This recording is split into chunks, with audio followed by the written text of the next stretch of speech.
Hey guys, Brazen here, and welcome back to my channel. Today we're going to talk about experience points and how to maximize the process of leveling.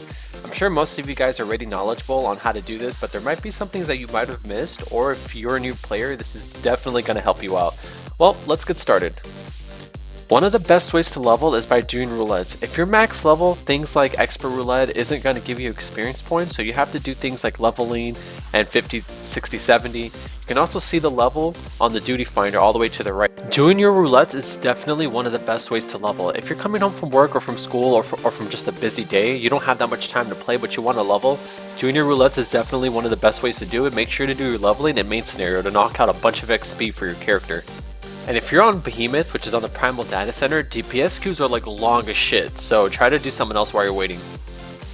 After you finish your roulettes and your challenge log, Palace of the Dead is the best way to level before level 61. It gives you a lot of XP and it can be found in Quarry Mill if you haven't unlocked it. And after you've at least reached level 61, Heaven on High is the best way to level between level 61 and 70, which you can find in the Ruby Sea if you haven't unlocked it yet. Alright, those were the main ways to gain experience points. Now let's talk about tips and tricks and things that you can do on your downtime while you're waiting for queues or when you get lucky and you find these things. Alright, I mentioned this in the last video, but you have a hunting log in the main menu section under the log section. You just find your marks, find where the area is, teleport there, hunt it down, and get some XP by killing it. You can also hunt down marks and targets on kind of like bounties on hunt boards. These hunt boards are in every city-state. And they are kind of hard to find sometimes, but you just have to keep looking for them. The game has this new feature where it allows you to sense your mark the closer you are to it, so it makes things a little easier. You find your marks, you kill them, and just like the hunting log marks, you get your XP. Another pretty good way of getting experience points with a lot of downtime is by doing fates. You have to go to the area, depending on what level you are and the area that you're in. The fates are going to be around the same level. Just do the fates. You got different kinds. You have boss fates, you have mob kill fates, and the experience points is better than doing side quests but less than doing dungeons.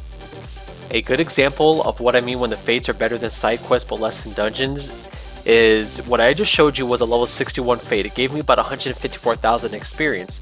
This side quest is level 69 and it only gives you about 120,000. So side quests in general are not the best way to get experience points, but if you have downtime and there's no fates up and you have a lot of side quests next to each other, they kind of usually work in the same area anyways, so if you're crazy like me, I do all the side quests anyways. They're not a bad way to get experience points, but they're not the best way. The best way is just by spamming dungeons if you have nothing else to do. Another quick way of gaining experience points is finding these blue orbs which are placed all around the world. They're actually part of your sightseeing log, and all you have to do is walk up to one and type in /lookout. That's going to do an emote and it's going to give you a decent chunk of XP. It's not that much, but it's pretty cool when you find one during your adventures. I never actually actively go look for them, I just stumble across them. It should also be noted that the hands down best way to level, or above all else, is by boosting your character to level 70 by purchasing a $25 boost off of the Mock Station, which is Final Fantasy XIV's like additional optional merchandise page. I don't want to say merchandise, but like an in-game item kind of thing, and services as well. You can manage your service account there. Is probably where you want to sign up for the account, and you can do that with everything except Gunbreaker and Dancer.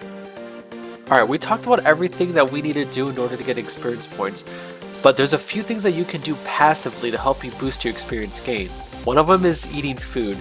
You don't have to eat expensive food or really expensive food or anything like that. Anything that's pretty much edible in the game, things that cost like 1 gil, like water, will give you a 3% experience buff for about 30 minutes. That's a really good way to make sure you consistently gain experience points. I know 3% isn't that much, but it does add up. Another easy thing that you can do that will help you gain experience points a little bit is logging out in a sanctuary, which is pretty much an area that's around a crystal. This will give your experience bar a little boost while you're not playing. It's going to give you like 50% extra XP, more than what you would normally get if it wasn't boosted, so it's pretty helpful.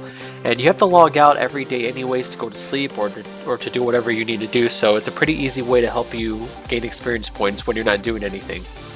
Another thing you can do is a free company buff called Heat of the Battle, which gives you 10% experience gain from killing monsters. I don't have it right now to show you, but it's going to be in this menu, and just make sure that it's always on if you're leveling. It's a really easy way to gain experience points. The last thing I want to share with you guys is this one thing that you guys can get off of the MOG station called the Far Eastern Schoolboys Uniform or Schoolgirls Uniform, depending on what gender you are. This gives you a 30% experience increase if you're below level 30. This does cost actual money, so I don't recommend it. And getting to level 30 isn't really that hard anyways, but it's a nice way to get experience points if you don't have access to things like a Theorite earrings, which is what I have for getting Shadowbringers pre-order. Let me get earrings for getting Stormblood. There's a brand new earring in Friendship Circlet, which you get for a Recruit a Friend campaign, which is not active right now. Obviously, those things are kind of impossible to get. So Far Eastern Schoolboys Uniform or Schoolgirls Uniform is a reliable way to spend actual money on to get 30% extra XP. Otherwise, there isn't that much you can do. Thank you guys so much for coming back to my channel and watching my videos. I really do appreciate it. If you guys like what you saw, hit like and subscribe. Don't forget to tell your friends and family about my YouTube channel if you guys really think my content's good enough. And yeah, I'll talk to you guys later. Thanks.